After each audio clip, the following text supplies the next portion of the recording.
Hai, welcome to Artokels. Sepertinya liburan kenaikan kelas anak sekolah sudah di depan mata. Atau mungkin udah ada yang libur, tapi bingung mau kemana karena bulan tua sekaligus hujan masih aja turun. Padahal harusnya udah masuk ke musim panas. Sambil nemenin merencanakan mau jalan-jalan kemana, dengerin dululah kasus seru dari Bang Artokels berikut ini.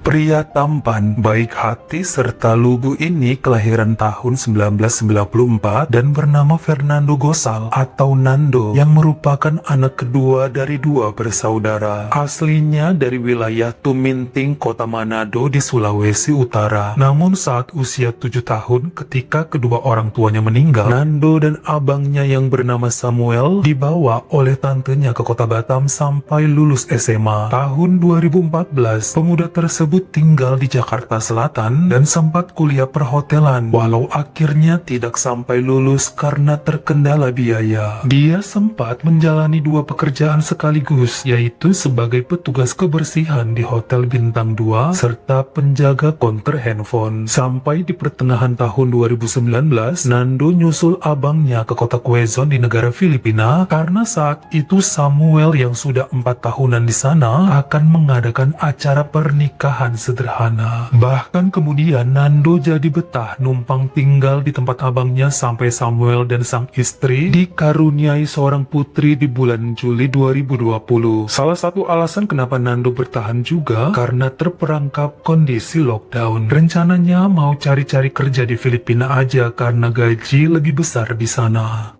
Kenyataannya setelah pandemi di awal tahun 2022, si Nando gagal dapat kerja apapun. Kebanyakan di rumah dan malah main game mulu. Top up game minta duit dari abangnya hingga bikin kakak iparnya semakin keki. Bayangin aja ya, Nando malah sering nongkrong sama temen-temen deket rumah, main futsal, ikutan voli dengan seragam dan sepatu mahal yang disediakan sang abang. Samuel tentu sayang lah sama adiknya. Toh mereka cuma berdua aja sekarang sebagai yatim piatu. Bahkan kemudian dicicilin sepeda motor supaya bisa kemana-mana untuk mencari kerja yang ternyata tetap nihil. Setiap kali istrinya ngomel, pasti Samuel cuma beralasan emang lagi susah cari kerja, masih kena dampak pandemi. Tapi yang jadi omelan kan justru kenapa sangat boros, apa-apa dikasih ke adiknya. Kayak gak niat cari kerja pun si Nando terlalu dimanja. Dari 2019 udah numpang tinggal, mau sampai kapan disuapin terus. Karena keributan semakin parah dan kakak iparnya udah sering kabur-kaburan membawa anaknya, akhirnya Nando keluar dari rumah sang abang, lalu menyewa sebuah kamar petak sejak September 2022 bertepatan dengan ulang tahunnya yang ke-28. Dia pun bekerja di sebuah coffee shop kecil sebagai pelayan sekaligus pembersih dengan gaji di bawah upah minimum regional. Sebenarnya 2 bulan pertama abangnya masih suka transfer uang untuk bantu-bantu, kemudian gak pernah sama sekali karena rekening mulai dikontrol sama kakak iparnya.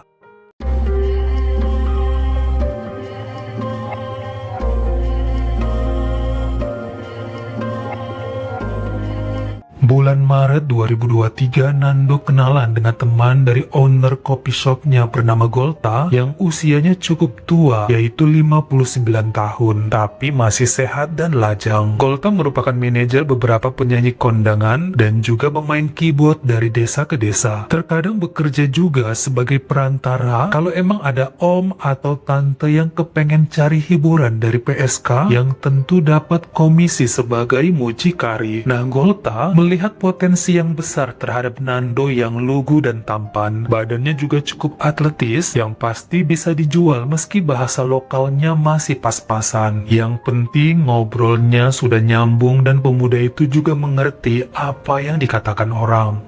Awalnya, kedua lelaki ini berteman baik dan beberapa kali Golta ngisiin pulsa dan internetnya Nando. Bahkan sering mampir ke kontrakannya, lalu ditraktir nasi bungkus dan dibayarin bensin motornya. Nando bahkan sempat mengira bahwa Golta suka sama dia. Namun kemudian lelaki tua itu ngomong terang-terangan dengan bilang dirinya akan bantu buat cari sampingan Nando untuk menyenangkan beberapa kliennya yang mencari hiburan. Tenang aja, semua perempuan kok. Awalnya pemuda itu ketakutan lalu menolak karena khawatir dosa. Namun kemudian tawaran yang diberi Golta lumayan menggiurkan. Gajinya sebulan di coffee shop gak ada apa-apanya kalau dia mau jadi penghibur. Sempat galau karena takut ketahuan sama abangnya dan tidak komunikasi selama 3 bulanan dengan Golta. Akhirnya di bulan Juli 2023 dia hubungi lelaki tersebut lalu diajarin untuk menjalani job pertamanya di hotel bintang 1 Sobokwezon bersama seorang tante. Lumayan dapatnya 2.500 peso setelah dipotong jatah Golta atau hampir 700.000 rupiah. Dan ini cuma 1 kali kencan. Lumayan banget, udah bisa bayar uang kos-kosan. Sebenarnya karena takut-takutan, Nando sempat menolak penawaran selanjutnya dari Golta. Ada kali 2 bulanan dia menghindari lelaki tersebut. Sampai pada September 2023, ketika berulang tahun yang ke-29, Golta ngasih hadiah yang bikin Nando terkejut, yaitu sebuah handphone yang harganya 10 kali lipat dari bayaran di hotel kemarin. Yang bikin seneng ya karena pemuda tersebut udah lama pengen ganti handphone, sebab yang dipakai sebelumnya udah 4 tahunan sejak awal datang ke negara Filipina dibeliin abangnya. Ngerasa bahwa Golta emang bisa diharapkan sebagai saluran pundi-pundi keuangan, akhirnya Nando mulai mau lagi diajakin untuk melayani tante di hotel. Namun dia kepengen 2 kali aja lah dalam sebulan, yang kemudian diturutin sama Golta. Di bulan November 2023 malahan dipaksa melayani 7 wanita dalam tenggat waktu 1 bulan. Nando mulai curiga karena dia kok cuma dapat bayaran sama, yaitu 2.500 peso per kencan. Padahal dia sempat yang ngobrol sama salah satu pelanggan yang katanya ngebayar pada Golta bisa 3 kali lipat dari itu. Masa iya dia cuma dapat 33% dan si Golta 67%? Pernah ditanya langsung, namun Golta selalu beralasan bahwa omongan tamu yang dilayanin itu nggak bener. Dia cuma ngambil 20% kok, 60% buat Nando dan 20% lagi untuk ngebayar hotel katanya.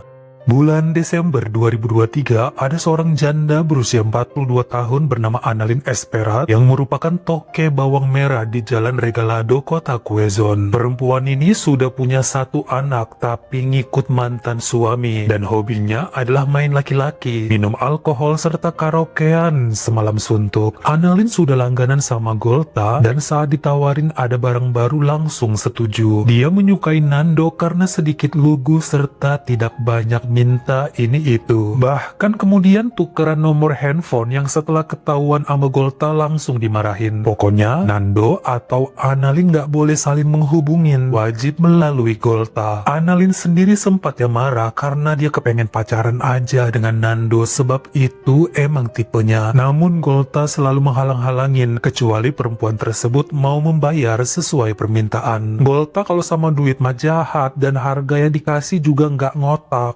Makanya tetap aja secara diam-diam cewek itu menelepon atau kirim pesan pada Nando karena kemarin kan udah sempat tukar-tukaran nomor. Walau tetap aja langkah pemuda itu sering diikutin dan diawasin kalau dipakai sama Annalyn tanpa sepengetahuan Golta. Soalnya janda itu duitnya banyak tapi pelit.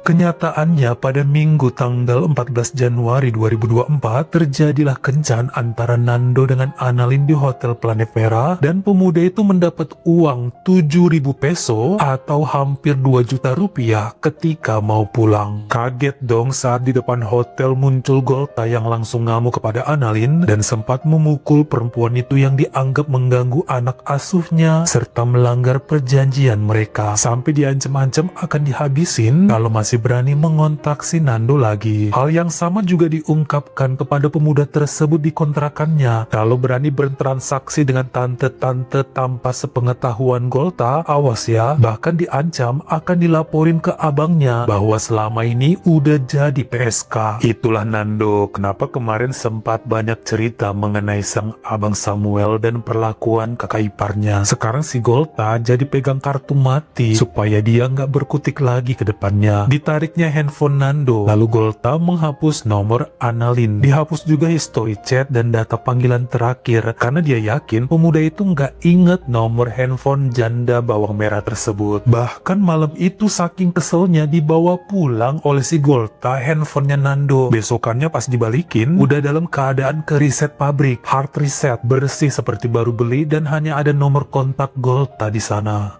Pada hari Selasa, tanggal 6 Februari 2024, Golta memperkenalkan pada Nando seorang perempuan bernama Clement usia 66 tahun yang merupakan reseller berlian dan sudah punya 7 cucu. Walau sudah tua, tapi dia rajin olahraga dan suka live streaming sambil joget-joget serta berdandan dengan menor dan pakai filter segala rupa. Pokoknya eksis, menter, walaupun orang sekitar menilainya sok cantik padahal kering. Dia mah sering ngelawan yang nyinyir dengan mengatakan meski sudah menopause harus tetap bercahaya dan menggiurkan. Clement ini pernah memesan cowok penghibur 2 kali dari Golta karena emang jarang sih, mungkin takut ketahuan sama anak-anaknya. Makanya saat dihubungin langsung seneng dong Golta karena bisa dapet duit yang banyak sebab Clement tidak pelit. Tapi emang Nando ngaku agak kewalahan ketika melayani perempuan ini karena udah tua kali ya, jadi requestnya banyak banget dari ujung rambut sampai ke sela-sela tersembunyi minta diemut oleh pemuda tersebut. Tapi lumayan ada tips tambahan 10.000 peso atau hampir 3 juta rupiah walaupun besoknya Nando demam tinggi akibat kehabisan energi semalaman.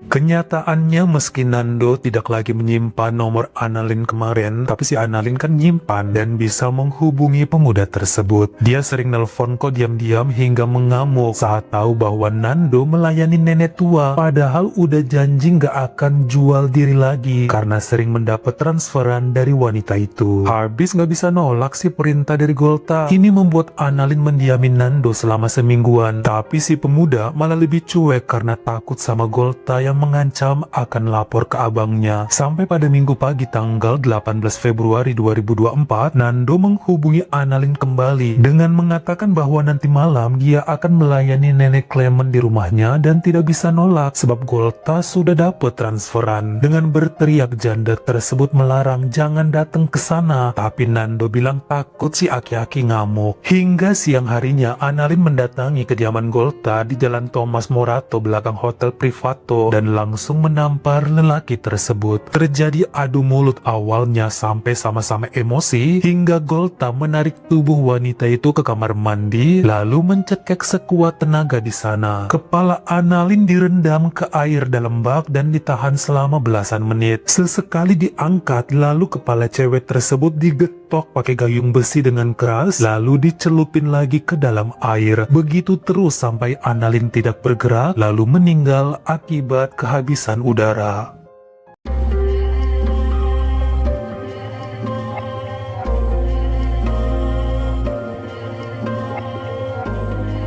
Keterangan dari Rumah Sakit Santo Lux Medical Center menyatakan lebam di area kepala dan tidak ada oksigen dalam paru-paru membuat Annalyn Esperat kehilangan nyawa seketika. Golta saat itu kebingungan dan mencoba melarikan diri, namun ketahuan sama tetangga yang sempat mendengar keributan, suara cipratan kelepak-kelepak dan teriakan wanita. Bahkan kepada pihak kepolisian, lelaki itu sempat berbohong dengan mengatakan Annalyn melakukannya atas keinginan sendiri. Namun bekas cengkeraman pada leher dan pinggang si perempuan membuktikan Golta lah pelakunya. Dia pun bercerita panjang lebar mengenai urusannya dengan Annalyn dan Nando. Dia bilang si toke bawang tersebut cemburu dan gak terima bahwa si pemuda harus melayani nenek Clement. Yang paling bikin kesel karena ternyata Nando dan Annalyn masih berkomunikasi dan berniat pacaran diam-diam. Wah, enak aja pikirnya karena pemuda itu kan merupakan anak emasnya. Nando dan Clement juga muncul di pengadilan dan cerita apa adanya mengenai Golta. Bahkan pemuda itu bersaksi bahwa dirinya sering dipaksa meski sudah menolak dengan ancaman akan dilaporkan pada sang abang Samuel sekaligus bisa diadukan ke polisi berhubungan dengan izin tinggal Nando yang sudah kadaluarsa. Sampai pada hasil keputusannya per hari Selasa tanggal 27 Agustus 2024, hakim di Pengadilan Tinggi Metro Manila menyatakan bahwa Golta Duhai Lungsot bersalah atas penyerangan yang menghabisi nyawa Annalyn Espera. Lelaki asal Cagayan de Oro tersebut pun terkena hukuman 15 tahun penjara. Dianggap bukan kejahatan terencana karena justru korban yang datang ke rumahnya duluan dengan mengamuk. Namun ada vonis tambahan karena transaksi tercela yakni 8 bulan kurungan. Nando sendiri sempat akan dipulangkan ke Jakarta, namun atas bantuan abang dan saudara akhirnya menetap di Quezon. Bagaimana menurut kamu? Kalau masih hidup, apakah Annalyn yang bersalah karena melabrak dan menyerang si pelaku duluan? Kalian komen di bawah. Kalau kamu suka sama video ini, jangan lupa klik like serta tombol share-nya. Buat yang baru pertama kali mampir, atau udah sering mampir nih tapi belum berlangganan, jangan lupa klik dulu tombol subscribe dan juga dinyalain notifikasinya, supaya lain kali kalau misalnya saya upload video baru, kamu jadi orang pertama yang tahu. Follow juga Instagram saya jika berkenan di Artokels S-nya 2. Dan jangan lupa untuk nontonin semua video saya yang lainnya. Ingat ya, tetap jaga jari dan juga lidah kita, supaya nggak nyakitin hati orang lain. Terima kasih.